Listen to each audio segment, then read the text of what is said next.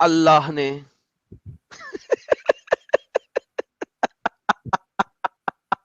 वारे अल्लाह।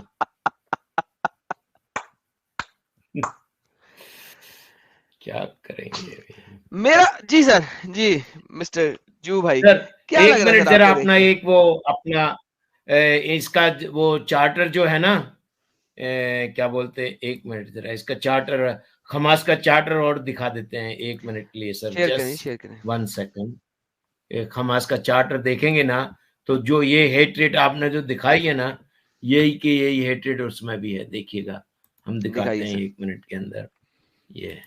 ये sir screen ये आप पे आ देखिएगा, गया। ये देखिएगा, द हमास चार्टर 1988, इसके शुरू में ही अगर अपन पढ़ेंगे तो यहूदियों के लिए the conflict with Israel is religious and political. The Palestinian problem is a religious, political, Muslim problem, and the conflict with Israel is between Muslim and the Jewish infidels. जी All Palestine is Muslim land, and no one has right to give it up. The land of Palestine is sacred Muslim land, and no one, including Arab rulers, has the authority to give up any of it. The importance of jihad, the holy war, as the main means for the Islamic resistant movement Hamas to achieve the goals. अब बताइएगा, ये sir इन्होंने मैं क्या बताऊं, सिर्फ आपने जब जो भी स्कॉलर्स ने बोला आपने उसको चार्टर में दिखा दिए। हाँ बिल्कुल बिल्कुल बिल्कुल। तो बहुत ही बढ़िया रहा सर, वंडरफुल, और हमें बहुत ज्यादा सीखने को मिला। और एक और, don't feel that I am praising you, don't feel that हम आपको बटरिंग कर रहे हैं on your face. Your knowledge, whether you have earn from Old Testament और फ्रॉम एनी बाइबल और from, but it's matching word to word. ये जो आपने मन्ना वाली कहानी जो सुनाई, वो सैटरडे के दिन, फ्राइडे इवनिंग में 2 दिन की मन्ना मिलती थी सबको। जी आपने ये भी बताया कि अगर कोई ग्रीडी पर्सन 1 आध 2 मना दूसरे दिन के भी ले लेता था तो वो सड़ जाती थी। ये वर्ड टू वर्ड एक्सोडस तोरा में लिखा हुआ है, और हम इसको, और इसमें एक और है, एक मन्ना, चैप्टर ऑफ मन्ना आता है, सुन ले सब लोग, एक चैप्टर ऑफ मन्ना यही वाला आता है। अगर इसको, ये लिखा हुआ है तोरा में, अगर कोई इसको डेली पढ़ेगा 1 बार या 2 बार, एक छोटा सा वो है, पोर्शन है, वो कभी भूखे नहीं रहेगा, कभी भूखे नहीं रहेगा। वो कोई भी हो, चाहे वो यहूदी हो चाहे वो नॉन यहूदी हो, अगर उसको वो पढ़ेगा डेली, चैप्टर ऑफ मन्ना बोलते हैं, डाउनलोड हो जाएगा कहीं से भी। हम नहीं किसी को फोर्स कर रहे हैं कि आप उसको पढ़ें, लेकिन अगर आप उसको डेली पढ़ोगे तो कभी भूखे नहीं रह सकते हो। इतनी हेट्रेड है आदम सर, हम आपके दीवाने हो गए रियली। आज की सुन के ये स्ट्रीम और जो आपने नॉलेज आपने जो दिखाई है तोरा की, वो पूरी की पूरी खबात से कहिए या किसी भी NIV से पढ़ते होंगे पता नहीं, लेकिन हम जो पढ़ते हैं वो खबात से पढ़ते हैं, और उसमें you are 100% absolutely word to word right. कोला कबूत, ऑनर टू यू, बहुत thank you very much. Thank you sir, appreciate it, God bless you sir, take care. Okay जी, एक्स मुस्लिम अब्दुल साहब आए हैं जी सर। जी रमेश, क्या हाल चाल? सर ठीक ठाक सर, कैसी लगी सर आपकी आज की स्ट्रीम? फिर स्ट्रीम को खत्म करते हैं सर, आप हमारे आखिरी गेस्ट हैं आज के। सर जबरदस्त सर, आपकी स्ट्रीम के ताल्लुक से तो मेरे हिसाब से कुछ बोलने की जरूरत ही नहीं है। Highly academic, highly backed up by historical background, by scriptures. Adam भाई, एक चीज मैं पूछना चाह रहा था, थोड़ा हो सकता है कि व्यूअर्स को भी ऑड लगे ये। देखिए, जैसे जो करंटली जो वहाँ पर फिलिस्तीन के अंदर, या अपन इसराइल के लिए, हाँ इसराइल और वो जो डिस्प्यूटेड एरिया है, वहाँ पर जो इनहेबिटेंट्स है, जो रिहायशी लोगों ने, वो उनका जो वहाँ पे रिहायशी जो है, वो रिहायश जो है, उसको डिफाइन करने का तरीका सिर्फ क्या हिस्टोरिकल पर्सपेक्टिव में है क्या? यानी कि अगर हिस्टोरिकली जो है वो यहाँ के इनहेबिटेंट नहीं है, तो करंटली क्या उनको वहां से बेदखल किया जाए? नहीं सर, बिल्कुल नहीं किया जाए। इसी वजह से अगर आप देखें 1947 के चार्टर में, जिस तरह 1947 में इंडिया और पाकिस्तान दो हिस्सों में डिवाइड किया गया था ना, जी जी। इसी तरह 1946-7 के चार्टर में, जो कि मैंने आपको प्रेजेंटेशन में दिखाया, इस लैंड को दो हिस्सों में डिवाइड किया गया। एक हिस्सा कहलाया फलस्तीन, एक हिस्सा कहलाया इजराइल। ठीक हो गया। अब जी आप जिस तरह पाकिस्तान में, आप ये नहीं कह सकते ना कि इंडिया में क्या मुसलमानों को जीने का हक नहीं है। बिल्कुल है, they can live there. Israel के अंदर मुसलमान रहते थे। इजराइल के अंदर कुछ लोगों ने माइग्रेशन किया और फलस्तीन वाले एरिया के अंदर चले गए, लेकिन कुछ लोगों ने माइग्रेशन नहीं किया, वो फलस्तीन वाले एरिया के अंदर नहीं गए। ठीक है, तो अब वो दो हिस्से बन गए। अब आपका फर्ज क्या बनता है कि जो दो हिस्से बन गए हैं, आप उन दो हिस्सों में पूरे तरीके से रहें, जिस तरह पाकिस्तान में पाकिस्तानी रह रहे हैं और उधर इंडियंस रह रहे हैं। अब इंडियंस के अंदर मुसलमान है कि नहीं है? जी जी। है ना? हाँ हाँ। उसी तरह पाकिस्तान के अंदर हिंदूज है ना? हाँ बिल्कुल। अब आप मेरी प्रेजेंटेशन वाली जगह पे अगर आप जाते हैं तो आपको नजर आता है कि उसके बाद मजीद चीजें क्या आई। अगर आपको मेरी प्रेजेंटेशन याद हो, मैं दोबारा से थोड़ी सी दिखा देता हूं। जब ये वाली गेम शुरू हुई और ये स्टेट बनी 1947 के अंदर, और जूइश स्टेट और इजरायली स्टेट बनी, तो उसके बाद इन्होंने आगे से क्या करना शुरू किया। अरब्स ने डिनाई कर दिया इस स्टेट डिवीजन को। ठीक है, अगर इस हाँ स्टेट हाँ बिल्कुल। डिवीजन की पूरी पूरी पासदारी की जाती, जैसे इंडिया और पाकिस्तान पासदारी करते रहे, तो फिर कोई मसला ना होता। लेकिन अरब्स ने डिक्लाइन किया, और यहां पे Syria, Iraq, Jordan, Egypt, Lebanon ने मिलकर 1948 के अंदर तंजीमें बनाई और लड़ाई करना शुरू की 1949 के अंदर। और नीचे वाले पार्ट को इजिप्ट ने कब्जा किया और ऊपर वाले पार्ट को जॉर्डन ने कब्जा किया। ये आपको येलो और ऑरेंज कलर से नजर आ रहा है किस हिस्से को किसने कब्जा किया। यहां से फिर इसराइल ने रिटेलिएट करना शुरू किया और वापस लिया। क्योंकि देखें, अब ये सिंपल सी बात है, पाकिस्तान ने 1971 के अंदर हमला किया, और क्या हुआ इवेंचुअली, ईस्ट पाकिस्तान सेपरेट हो गया। इंडिया का पार्ट नहीं बना, लेकिन सेपरेट हो गया ना। यहां पे हाँ उन्होंने हाँ। उसको अपना पार्ट बनाया। फर्क सिर्फ ये है, इंडिया ने क्या किया गलती कि उसको सेपरेट कर दिया। यहां पे उन्होंने गलती नहीं की। उन्होंने जो हिस्सा जब दोबारा वापस खींचा लड़ाई करके, उन्होंने उसको उसका पार्ट बनाया। अब इसके बाद भी पीस अकॉर्ड चले, सारे कुछ हुए, वो कह रहे हैं यार अपने लैंड में रहो ना यार। पीस अकॉर्ड हो गया है, लैंड डिवीजन हो गई है, मुल्क बन गए। 1947 में ब्रिटिश ऑक्युपाई जब यहां से निकला, डिवीजन हो गई, लाइन हो गई, बॉर्डर्स बन गए, लिव इन दोस नहीं रहते, लड़ाइयां करते रहे। तो अगर आप 2 आवर्स के बाद मेरी स्ट्रीम देखेंगे, तो मैंने ये जो उसके बाद की आज ये सारी की सारी दिखाई कि क्यों लड़ाइयां होती रही, ये उसकी वजह से है। इन रियलिटी अगर देखा जाए तो ये इसकी वजह से नहीं है जो आप बोल रहे हैं। रहना ना रहना ये एक सेपरेट चीज बन गई। समझ लगी आपको? जी जी।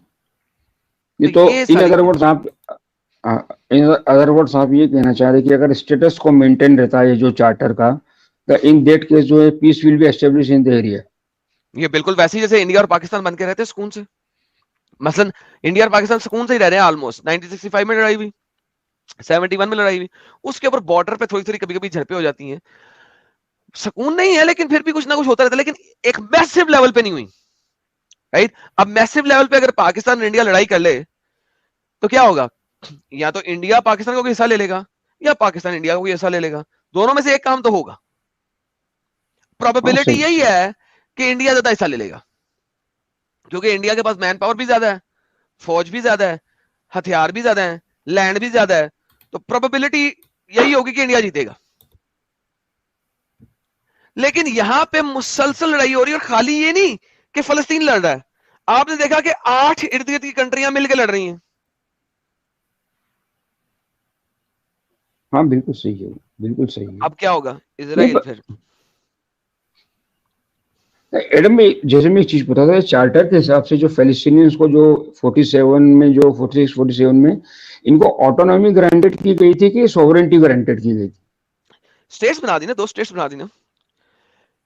देखो तो ऑटोनोमस स्टेट बनाई ना फिलिस्तीन, 2, फलस्तीन हाँ और इजराइल, 2 ऑटोनोमस स्टेट्स बना दी गई।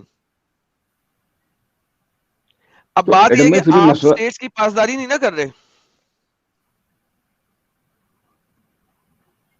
अच्छा देखिए स्टेट्स की पासदारी नहीं करना तो फिर आपका काम है ना। जब लैंड्स बना दी गए, बॉर्डर बना दी गए, तो उसकी पासदारी करना किसका काम है? सर एक अब मिनट के लिए जेरूसलम, मैं बोलूं, हम बोल सकते हैं सर आधा मिनट के लिए? जी सर बोलिए। हाँ देखिएगा, द लीग ऑफ नेशंस ने दोनों के लिए 14 मई की बात है ये, इनको ये दे दिया मैंडेट कि भाई 44% जगह जो है वो यहूदियों को मिलेगी और 56% जो है ना वो अरबों को मिलेगी। और ये उनका लीग ऑफ नेशंस से डिसाइड करके दे दिया ये प्रपोजल। यहूदियों ने बोला कि जो हमें मिल रहा है एग्रीड। इनफैक्ट वो पूरा ट्रांस जॉर्डन की बात हो रही थी, लेकिन वो वहां के जो मुफ्ती अल-अमीनी कौन थे वो बीच में आ गए। 1925 से उन्होंने स्ट्रगल किया, तो वो पूरी जगह वो ट्रांस जॉर्डेनियन और ये जो ट्रांस जॉर्डन हशमोनियम ये अलग चला गया, वो फलस्तीनी वो अलग हो गए, नहीं तो हम लोगों को ज्यादा जगह मिलने वाली थी। यहूदियों ने कहा ठीक है जो भी हमें मिल रहा है हम देते हैं। अरबों ने कहा नहीं हम इसको नहीं मानते हैं। और जैसे ही 14 मई की नाइट में इंग्लिश लोगों ने इजराइल छोड़ा, वो उनको एक आइडिया था कि ये अटैक करने वाले हैं। उन्होंने इजराइल के 3-4 ग्रुप थे जो लड़ने वाले, उनके जो मास्टर थे, जो टॉप मोस्ट मैन थे, उनको बोल के एक 1159 1158 पे ये बोल के चले गए वो लोग कि now you have to fight a war. और एग्जैक्टली 1-2 मिनट के बाद इन्होंने अटैक कर दिया, और उस वॉर को वॉर ऑफ इंडिपेंडेंस माना जाता है। उसमें इसराइल ने जगह मतलब काफी जीत लिया, 44 की जगह समथिंग लाइक 64। तो ये है वो, इन्होंने माना नहीं, यहूदियों ने मान लिया। तो ये है छोटी सी कहानी। Adam sir take over please. जी सर थैंक यू। तो वही बात है ना एक्सप्रेस अब्दुल भाई, जब डिवीजन हुआ तो आपको पता है कि इंडिया के नीचे एक छोटा सा आइलैंड भी है जो कि इंडिया का पार्ट है। आप पता है उस आइलैंड के ऊपर लड़ाई हुई थी। इधर से पाकिस्तान ने अपनी शिप भेजा था, उधर से इंडिया ने उनका शिप भेजा था, वो भी है। तो ये गेम है सर। देखिए अगर वहां पे जब पाकिस्तान का शिप पहुंचा और इंडिया का शिप पहले से मौजूद था, तो अगर पाकिस्तानी शिप अटैक कर देता तो 1947 में ही क्रियाक्रम हो जाता बहुत सारी चीजों का। क्योंकि अटैक अगर कर दिया एक जगह के ऊपर और अभी अभी डिवीजन हुई है, तो अभी तो गेम गर्म है।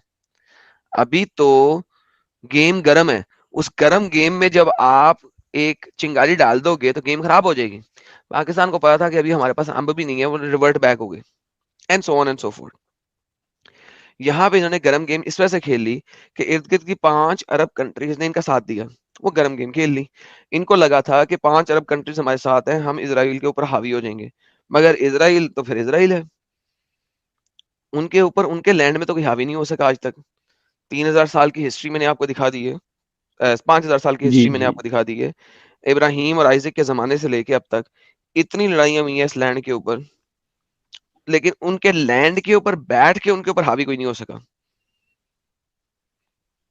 और जब हावी हुए वो बिल्कुल आपने देख सही। लिया किस वक्त हुए। तो ये एक सेपरेट चीज है ऑल टुगेदर। और मगर this is what it is. I think your question is answered right. एक पॉइंट और थोड़ा मैं आपसे छोटा सा डिस्कस करना चाह रहा था कि जैसे शबत का दिन जो है that is the day of rest and worship, है ना? जी तो जबकि कुरान के अंदर अगर अपन देखें आप, तो जुम्मा जो है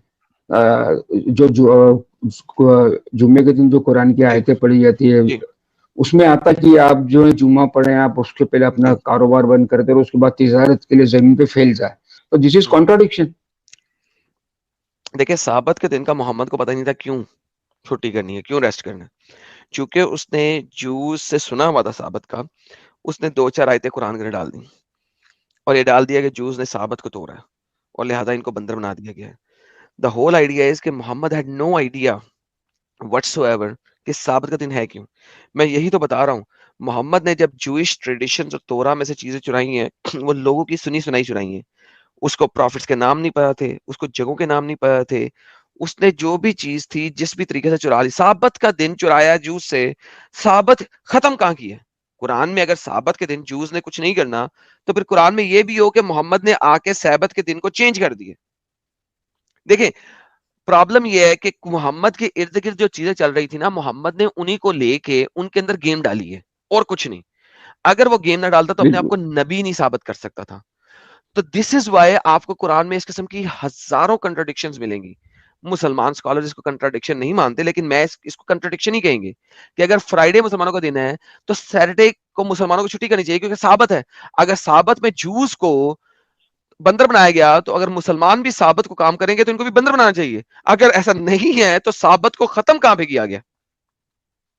मोहम्मद ने कब कहा है बि- कि ए मुसलमानों तुम्हारे लिए साबत करना जरूरी नहीं है क्योंकि मैंने साबत को खत्म कर दिया।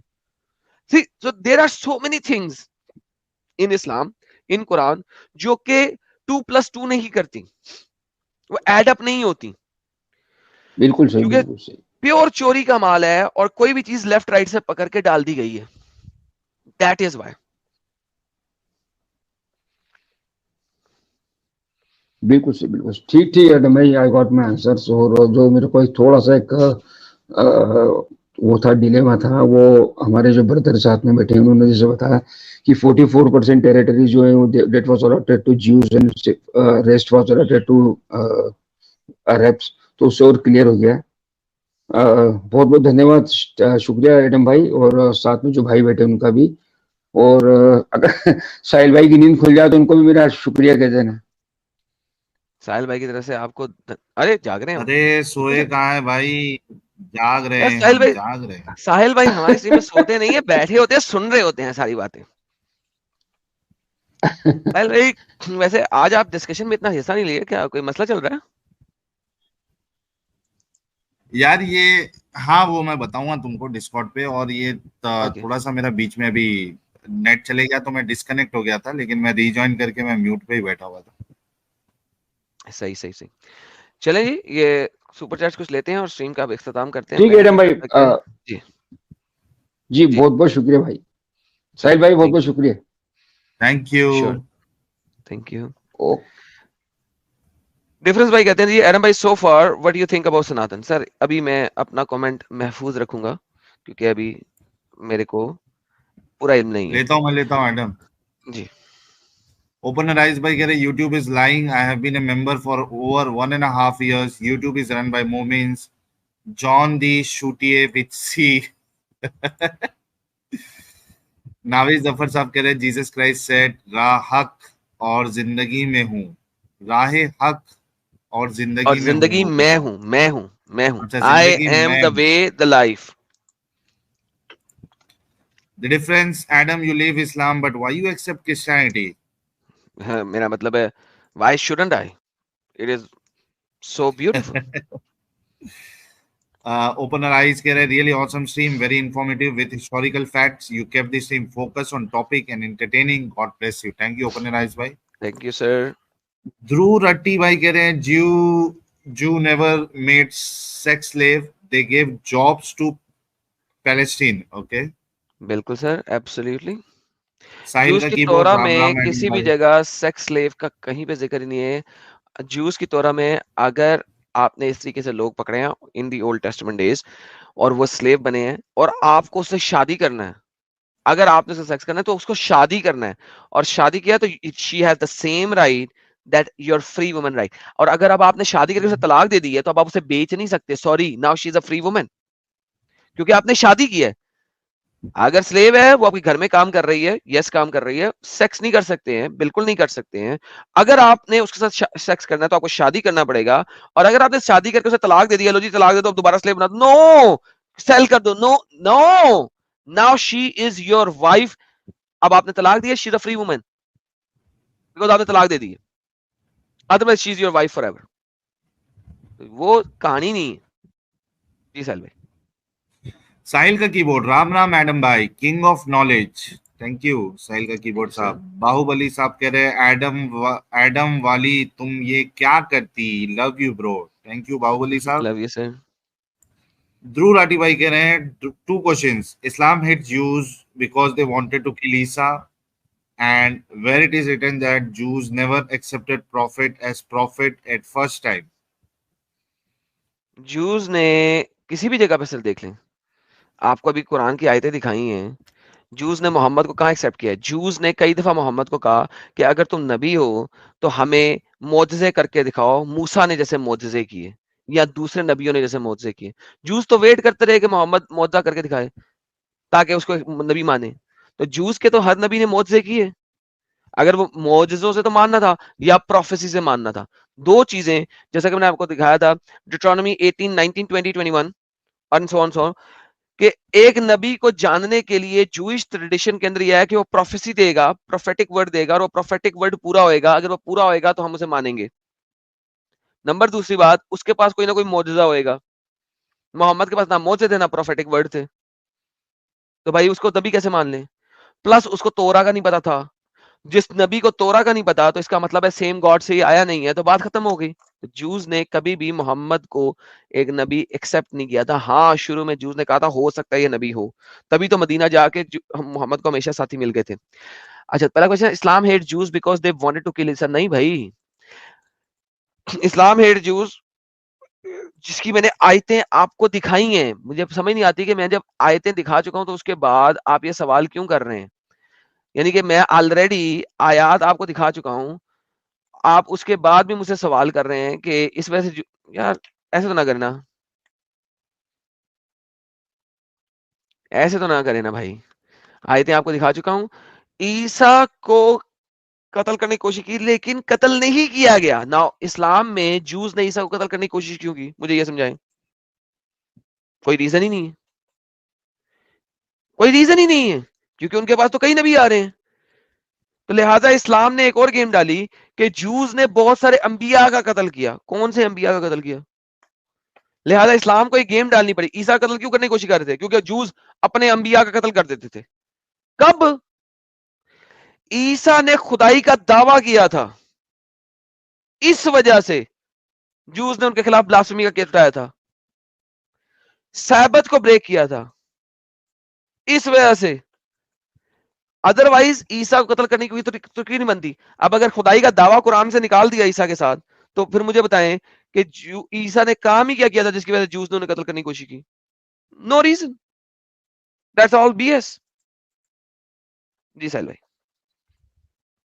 Thank you Adam. नोमैड भाई कह रहे हैं मोमिन की मौज के लिए नोबी ने 78-33 उतारी।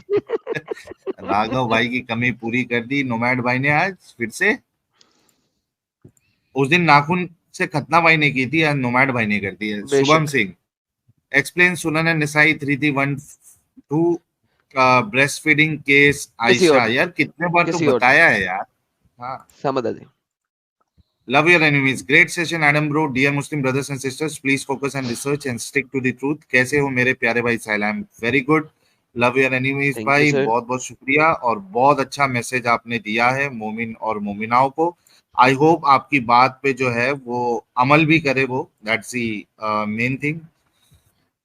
वोएजर भाई बहुत बहुत शुक्रिया आपके कंट्रीब्यूशन का। विजय कह रहे हैं Adam you are great, thank you. नाखून से खतना भाई ने 10 मेंबरशिप गिफ्ट की है, बहुत शुक्रिया नाखून से खतना भाई। ध्रुव राठी साहब कह रहे हैं if prophet was false did he not fear hell और लॉर्ड। यार तो ऐसा अगर आप सोचोगे, अगर आपका ये आर्गुमेंट है तो दुनिया में तो कोई भी गलत काम करेगा ही नहीं। अच्छा, हमारे पास लाइव चैट में कोई मुफ्ती शकीब के नाम से है और वो लानते भेज रहे हैं एडम के ऊपर।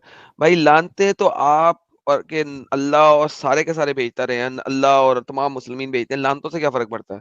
जो मैंने दिखाया, जो मैंने बताया उसको रिजेक्ट करके दिखाए ना। लानते भेजते रहे, लानतों से क्या फर्क पड़ेगा? लानतों से तो अंब फर्क नहीं पड़ता।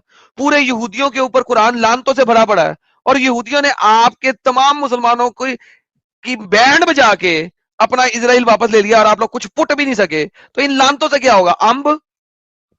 आपका जाकिर नाइक कुत्तों की तरह भौंक रहा है कि तमाम मुसलमानों को दुआएं करनी चाहिए मस्जिदों में जाके सजदे में गिर के कि अल्लाह फलस्तीन को विजय दे। अंब। तो भाई आप लानते भी भेजते रहे अंब और आप दुआएं भी करते रहे अंब। अल्लाह में कोई ताकत होगी तो कुछ कर सकेगा ना बेचारा। साहिल साहब कंटिन्यू। नहीं, बिल्कुल आपकी बात सही है कि तुम्हारी लानत भेजने से, तुम्हारी दुआएं करने से क्या फर्क पड़ जा रहा है यार? क्या फर्क पड़ जा रहा है? कुछ घंटा फर्क पड़ रहा है। हर जगह पे तुम लोग जो है वो जलीलो खार हो रहे हो, बेइज्जत हो रहे हो। क्या फर्क पड़ जा रहा है? सोचो इस बारे में, गधे मत बनो। रोशनी का मुसाफिर कह रहे हैं from where did fish come? Bible mentions कोयल। नहीं, वो फिश का वाकया बाइबल में है ही नहीं। यानी बाइबल का रब इतना स्टूपिड, इडियट और हरामी नहीं है कि वो अपनी कौम को टेस्ट ये दे कि मैंने तुम्हें भूखा रख मरना है, मारने देना है, और तुम्हें साबत वाले दिन जो है ना मछलियां दिखा दूंगा। दैट इज स्टूपिडिटी, अपंगता। अल्लाह से अलावा इस टाइप की अपंगता कोई नहीं कर सकता। बाइबल के खुदा ने क्या किया था, उसने कहा था कि तुम्हें खाना पहले, अब सैबत को तुमने मेरी इबादत में गुजारना है और रेस्ट में गुजारना है। खाना तुम्हें पहले दे दिया मैंने। ये बाइबल के खुदा ने किया था। मैंने कंप्लीट कॉन्टेक्स्ट बताया, आप रिमाइंड करके सुनिए। साहिल का कीबोर्ड मेंबर बने हैं, बहुत शुक्रिया। द डिफरेंस भाई कह रहे हैं Adam on a light note, how old are you please? 7458 years sir. Medha ji, okay that's all. Good one. JR भाई कह रहे हैं wish I had infinity stones, I would have split the universe into two, one with peacefuls, commies, etc. and other with non-peacefuls. Good Medha one. जी कह रही है if Palestine didn't exist, then where these Muslims came from in Gaza? Secondly, why in early century political parties wait. like Congress? One question at a time. One question at a time. जी, मुसलमान Gaza में जब आपने attack किया Ottoman empire, यार मेधा जी आप बड़ी बाद में आई हैं, प्लीज बाद में आई हैं तो पहले जाके रीड वॉच करें, मैंने सारा दिखाया हुआ है। मुसलमानों ने, मोहम्मद ने जेरूसलम के ऊपर नमाज पढ़ी। मोहम्मद के मरने के बाद सबसे पहले जिस चीज पे कब्जा किया था वो जेरूसलम ही था, ताकि वहां पे मस्जिद अक्सा बना सके। वहां पे मुसलमान वहां पे पहुंचे। मुसलमान जब वहां पे पहुंचे, उन्होंने वहां पे फिर रिहाइश इख्तियार की, होली सिटी है। उसके बाद इसके ऊपर लड़ाइयां होती रही until the Ottoman empire. Ottoman empire ने 16वीं सदी के अंदर फाइनली जाकर उसको फुली ऑक्युपाई किया था। उससे पहले इसके ऊपर मुसलसल लड़ाइयां होती रही।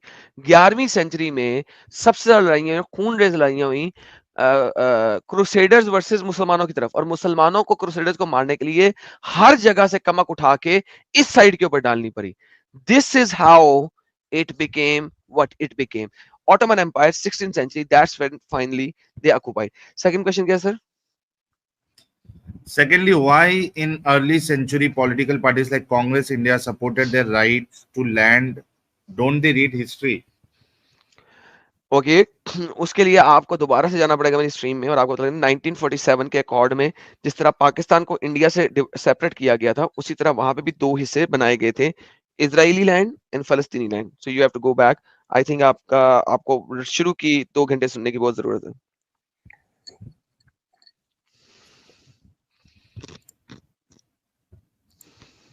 श्रेयस शेट्टी भाई कह रहे साहिल भाई, have shared a reel on Instagram, details लिखा तो भेजने नहीं देता यूट्यूब।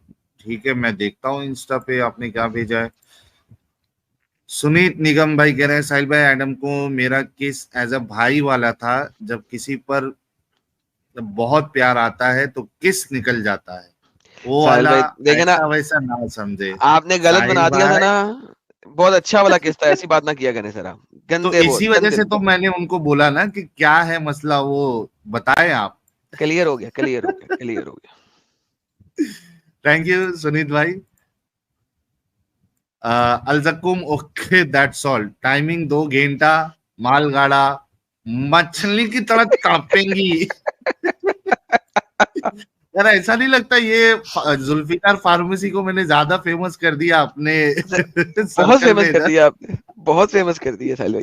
उसको बोला भी जुल्फिकार फार्मेसी चीचा को कि तेरा भाई इतना पब्लिसिटी कर रहा हूं मैं, एक आधे घंटे के लिए आके बात कर ले।